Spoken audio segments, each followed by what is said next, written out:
బురదా నుండి బువ్వను తీస్తే కమ్మాగుందని తిన్నరు. బురదా బట్టల రైతును చూసి దూరం ఉండని అన్నారు. చెమటా చుక్కల సత్తువతోని పుడమి పురుడు పోసుకున్నది. కంటి పాపల కావలిలోనే పంట రాసి నెలకొన్నది.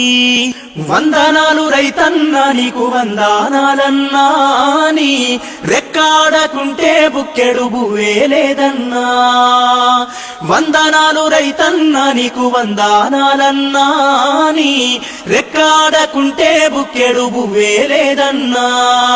మట్టి సోపతిగాడ జోడెడ్ల జతగాడ, మండు టెండల నీడ అర్తి అప్పుల జాడ, పూనాసవను కూడా యాసంగి చలికాడ, పసిరి మొక్కలు వాడ నింగికెదురు చూడా. నీ జీవితమంతా కలిమిలేముల కడలి, నీ జీవితమంతా కలిమిలేముల కడలి, ఊపిరున్నంత వరకు పోలే